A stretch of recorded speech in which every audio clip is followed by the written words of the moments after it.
Chapter 8. It was long past noon when he awoke.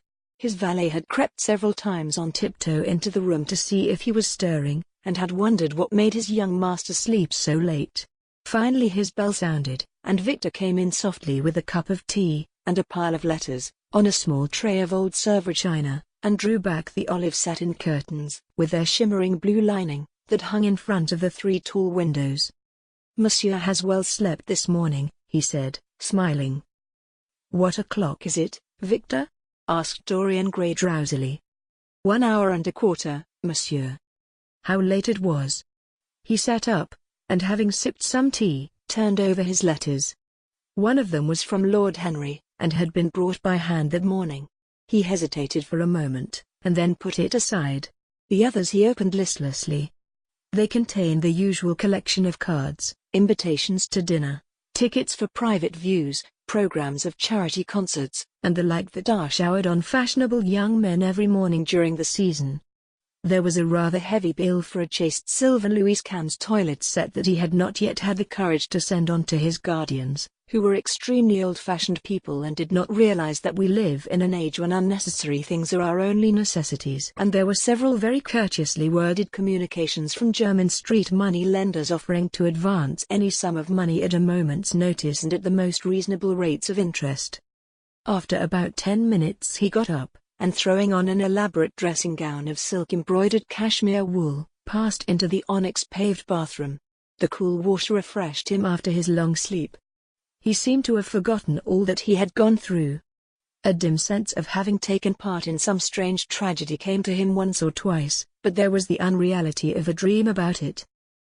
As soon as he was dressed, he went into the library and sat down to a light French breakfast that had been laid out for him on a small round table close to the open window. It was an exquisite day. The warm air seemed laden with spices. A bee flew in and buzzed round the blue dragon bowl that, filled with sulphur-yellow roses, stood before him. He felt perfectly happy. Suddenly his eye fell on the screen that he had placed in front of the portrait, and he started. "Too cold for monsieur?" asked his valet, putting an omelette on the table. "I shut the window." Dorian shook his head. "I am not cold," he murmured. Was it all true? Had the portrait really changed? Or had it been simply his own imagination that had made him see a look of evil where there had been a look of joy? Surely a painted canvas could not alter? The thing was absurd. It would serve as a tale to tell Basil some day. It would make him smile. And, yet, how vivid was his recollection of the whole thing. First in the dim twilight, and then in the bright dawn, he had seen the touch of cruelty round the warped lips. He almost dreaded his valet leaving the room. He knew that when he was alone he would have to examine the portrait. He was afraid of certainty. When the coffee and cigarettes had been brought and the man turned to go, he felt a wild desire to tell him to remain. As the door was closing behind him, he called him back. The man stood waiting for his orders. Dorian looked at him for a moment. "I am not at home to anyone, Victor," he said with a sigh. The man bowed and retired.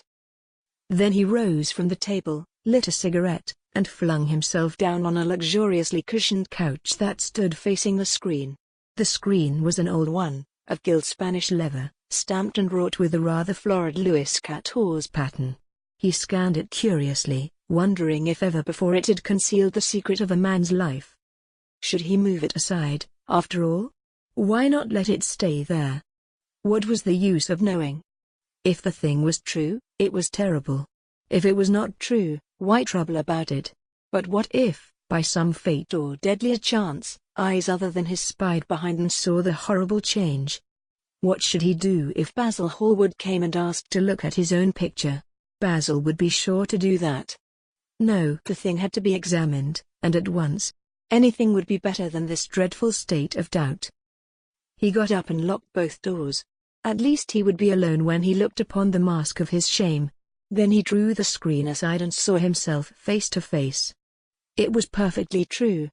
The portrait had altered. As he often remembered afterwards, and always with no small wonder, he found himself at first gazing at the portrait with a feeling of almost scientific interest. That such a change should have taken place was incredible to him. And yet it was a fact. Was there some subtle affinity between the chemical atoms that shaped themselves into form and color on the canvas and the soul that was within him? Could it be that what that soul thought, they realized? That what it dreamed, they made true? Or was there some other, more terrible reason? He shuddered, and felt afraid, and, going back to the couch, lay there, gazing at the picture in sickened horror. One thing, however, he felt that it had done for him. It had made him conscious how unjust, how cruel, he had been to Sybil Vane. It was not too late to make reparation for that. She could still be his wife. His unreal and selfish love would yield to some higher influence, would be transformed into some nobler passion, and the portrait that Basil Hallward had painted of him would be a guide to him through life, would be to him what holiness is to some, and conscience to others, and the fear of God to us all. There were opiates for remorse, drugs that could lull the moral sense to sleep. But here was a visible symbol of the degradation of sin. Here was an ever-present sign of the ruin men brought upon their souls. 3 o'clock struck, and 4, and the half-hour rang its double chime, but Dorian Gray did not stir. He was trying to gather up the scarlet threads of life and to weave them into a pattern. To find his way through the sanguine labyrinth of passion through which he was wandering. He did not know what to do, or what to think. Finally, he went over to the table and wrote a passionate letter to the girl he had loved, imploring her forgiveness and accusing himself of madness. He covered page after page with wild words of sorrow and wilder words of pain. There is a luxury in self-reproach. When we blame ourselves, we feel that no one else has a right to blame us. It is the confession, not the priest, that gives us absolution. When Dorian had finished the letter, he felt that he had been forgiven. Suddenly there came a knock to the door, and he heard Lord Henry's voice outside. "My dear boy, I must see you. Let me in at once, I can't bear your shutting yourself up like this." He made no answer at first, but remained quite still. The knocking still continued and grew louder. Yes, it was better to let Lord Henry in, and to explain to him the new life he was going to lead, to quarrel with him if it became necessary to quarrel, to part if parting was inevitable. He jumped up, drew the screen hastily across the picture, and unlocked the door. "I am so sorry for it all, Dorian," said Lord Henry as he entered. "But you must not think too much about it." "Do you mean about Sybil Vane?" asked the lad. "Yes, of course," answered Lord Henry, sinking into a chair and slowly pulling off his yellow gloves. "It is dreadful, from one point of view, but it was not your fault. Tell me, did you go behind and see her, after the play was over?" "Yes." "I felt sure you had. Did you make a scene with her?" "I was brutal, Harry, perfectly brutal. But it is all right now. I am not sorry for anything that has happened. It has taught me to know myself better." "Ah, Dorian, I am so glad you take it in that way. I was afraid I would find you plunged in remorse and tearing that nice curly hair of yours." "I have got through all that," said Dorian, shaking his head and smiling. "I am perfectly happy now. I know what conscience is, to begin with. It is not what you told me it was. It is the divinest thing in us. Don't sneer at it, Harry, any more, at least not before me. I want to be good. I can't bear the idea of my soul being hideous." "A very charming artistic basis for ethics, Dorian. I congratulate you on it. But how are you going to begin?" "By marrying Sybil Vane." "Marrying Sybil Vane?" cried Lord Henry, standing up and looking at him in perplexed amazement. "But, my dear Dorian—" "Yes, Harry, I know what you are going to say. Something dreadful about marriage. Don't say it. Don't ever say things of that kind to me again. 2 days ago I asked Sybil to marry me. I am not going to break my word to her. She is to be my wife." "Your wife? Dorian, didn't you get my letter? I wrote to you this morning, and sent the note down by my own man." "Your letter? Oh, yes, I remember. I have not read it yet, Harry. I was afraid there might be something in it that I wouldn't like. You cut life to pieces with your epigrams. You know nothing then?" "What do you mean?" Lord Henry walked across the room, and sitting down by Dorian Gray, took both his hands in his own and held them tightly. "Dorian," he said, "my letter, don't be frightened, was to tell you that Sybil Vane is dead." A cry of pain broke from the lad's lips, and he leapt to his feet, tearing his hands away from Lord Henry's grasp. Dead. Sybil dead. It is not true. It is a horrible lie. How dare you say it? It is quite true, Dorian, said Lord Henry, gravely. It is in all the morning papers. I wrote down to you to ask you not to see anyone till I came. There will have to be an inquest, of course, and you must not be mixed up in it. Things like that make a man fashionable in Paris. But in London people are so prejudiced. Here, one should never make one's debut with a scandal. One should reserve that to give an interest to one's old age. I suppose they don't know your name at the theatre? If they don't, it is all right. Did anyone see you going round to her room? That is an important point. Dorian did not answer for a few moments. He was dazed with horror. Finally he stammered, in a stifled voice, Harry. Did you say an inquest? What did you mean by that? Did Sybil? Oh, Harry, I can't bear it. But be quick. Tell me everything at once.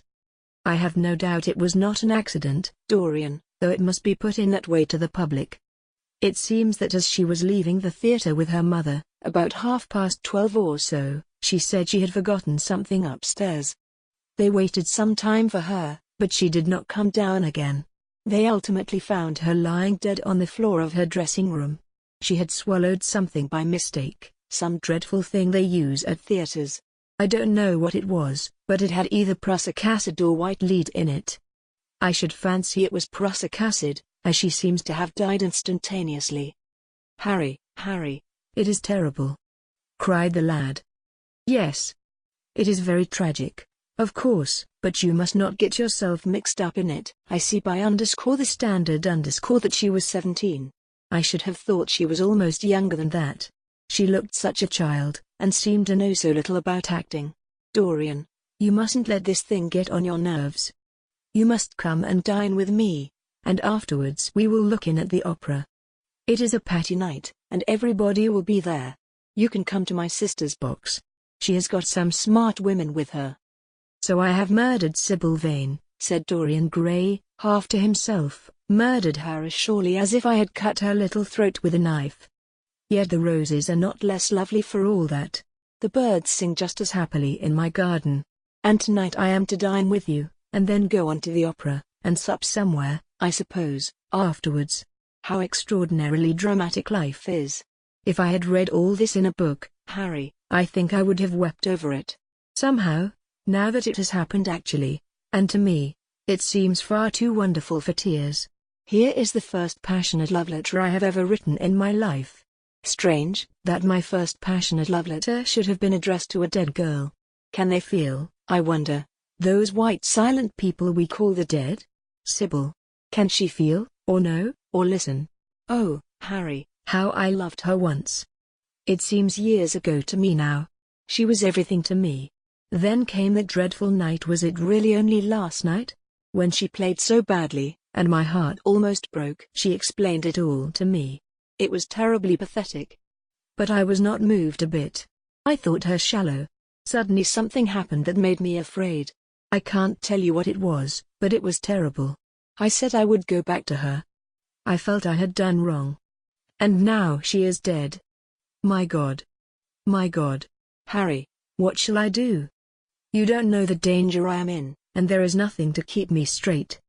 She would have done that for me. She had no right to kill herself. It was selfish of her. My dear Dorian, answered Lord Henry, taking a cigarette from his case and producing a gold latten matchbox, the only way a woman can ever reform a man is by boring him so completely that he loses all possible interest in life. If you had married this girl, you would have been wretched. Of course, you would have treated her kindly. One can always be kind to people about whom one cares nothing. But she would have soon found out that you were absolutely indifferent to her. And when a woman finds that out about her husband, she either becomes dreadfully dowdy, or wears very smart bonnets that some other woman's husband has to pay for. I say nothing about the social mistake, which would have been abject, which, of course, I would not have allowed, but I assure you that in any case the whole thing would have been an absolute failure. I suppose it would, muttered the lad, walking up and down the room and looking horribly pale. But I thought it was my duty, It is not my fault that this terrible tragedy has prevented my doing what was right. I remember your saying once that there is a fatality about good resolutions, that they are always made too late. Mine certainly were. Good resolutions are useless attempts to interfere with scientific laws. Their origin is pure vanity. Their result is absolutely _nil_. They give us, now and then, some of those luxurious sterile emotions that have a certain charm for the weak. That is all that can be said for them. They are simply checks that men draw on a bank where they have no account. "Harry," cried Dorian Gray, coming over and sitting down beside him, "why is it that I cannot feel this tragedy as much as I want to? I don't think I am heartless. Do you? You have done too many foolish things during the last fortnight to be entitled to give yourself that name, Dorian," answered Lord Henry with his sweet melancholy smile. The lad frowned. "I don't like that explanation, Harry," he rejoined, "but I am glad you don't think I am heartless. I am nothing of the kind. I know I am not. And yet I must admit that this thing that has happened does not affect me as it should. It seems to me to be simply like a wonderful ending to a wonderful play. It has all the terrible beauty of a Greek tragedy, a tragedy in which I took a great part, but by which I have not been wounded." "It is an interesting question," said Lord Henry, who found an exquisite pleasure in playing on the lad's unconscious egotism, "an extremely interesting question. I fancy that the true explanation is this: it often happens that the real tragedies of life occur in such an inartistic manner that they hurt us by their crude violence, their absolute incoherence, their absurd want of meaning, their entire lack of style. They affect us just as vulgarity affects us. They give us an impression of sheer brute force, and we revolt against that. Sometimes, however, a tragedy that possesses artistic elements of beauty crosses our lives. If these elements of beauty are real, the whole thing simply appeals to our sense of dramatic effect. Suddenly we find that we are no longer the actors, but the spectators of the play. Or rather we are both. We watch ourselves, and the mere wonder of the spectacle enthralls us. In the present case, what is it that has really happened? Someone has killed herself for love of you. I wish that I had ever had such an experience. It would have made me in love with love for the rest of my life. The people who have adored me, there have not been very many, but there have been some who have always insisted on living on, long after I had ceased to care for them, or they to care for me. They have become stout and tedious, and when I meet them, they go in at once for reminiscences. That awful memory of woman. What a fearful thing it is! And what an utter intellectual stagnation it reveals. One should absorb the color of life, but one should never remember its details. Details are always vulgar. I must sow poppies in my garden, sighed Dorian. There is no necessity, rejoined his companion. Life has always poppies in her hands. Of course, now and then things linger. I once wore nothing but violets all through one season, as a form of artistic mourning for a romance that would not die. Ultimately, however, it did die. I forget what killed it. I think it was her proposing to sacrifice the whole world for me. That is always a dreadful moment. It fills one with the terror of eternity. Well, would you believe it? A week ago, at Lady Hampshire's, I found myself seated at dinner next the lady in question, and she insisted on going over the whole thing again, and digging up the past, and raking up the future. I had buried my romance in a bed of asphodel. She dragged it out again and assured me that I had spoiled her life. I am bound to state that she ate an enormous dinner, so I did not feel any anxiety. But what a lack of taste she showed. The one charm of the past is that it is the past. But women never know when the curtain has fallen. They always want a sixth act, and as soon as the interest of the play is entirely over, they propose to continue it. If they were all had their own way, every comedy would have a tragic ending, and every tragedy would culminate in a farce. They are charmingly artificial, but they have no sense of art. You are more fortunate than I am. I assure you, Dorian, that not one of the women I have known would have done for me what Sybil Vane did for you. Ordinary women always console themselves. Some of them do it by going in for sentimental colors. Never trust a woman who wears mauve, whatever her age may be, or a woman over 35 who is fond of pink ribbons. It always means that they have a history. Others find a great consolation in suddenly discovering the good qualities of their husbands. They flaunt their conjugal felicity in one's face, as if it were the most fascinating of sins. Religion consoles some. Its mysteries have all the charm of a flirtation, a woman once told me, and I can quite understand it. Besides, nothing makes one so vain as being told that one is a sinner. Conscience makes egotists of us all. Yes. There is really no end to the consolations that women find in modern life. Indeed, I have not mentioned the most important one. What is that, Harry? Said the lad listlessly. Oh, the obvious consolation. Taking someone else's admirer when one loses one's own. In good society that always whitewashes a woman. But really, Dorian, how different Sybil Vane must have been from all the women one meets. There is something to me quite beautiful about her death. I am glad I am living in a century when such wonders happen. They make one believe in the reality of the things we all play with, such as romance, passion, and love. I was terribly cruel to her. You forget that. I am afraid that women appreciate cruelty, downright cruelty, more than anything else. They have wonderfully primitive instincts. We have emancipated them, but they remain slaves looking for their masters, all the same. They love being dominated. I am sure you were splendid. I have never seen you really and absolutely angry, but I can fancy how delightful you looked. And, after all, you said something to me the day before yesterday that seemed to me at the time to be merely fanciful, but that I see now was absolutely true, and it holds the key to everything. What was that, Harry? You said to me that Sybil Vane represented to you all the heroines of romance, that she was Desdemona one night, and Ophelia the other. That if she died as Juliet, she came to life as Imogen. She will never come to life again now, muttered the lad, burying his face in his hands. No, she will never come to life. She has played her last part, but you must think of that lonely death in the tawdry dressing-room simply as a strange lurid fragment from some Jacobean tragedy, as a wonderful scene from Webster, or Ford, or Cyril Tournay. The girl never really lived, and so she has never really died. To you at least she was always a dream, a phantom that flitted through Shakespeare's plays and left them lovelier for its presence, a reed through which Shakespeare's music sounded richer and more full of joy.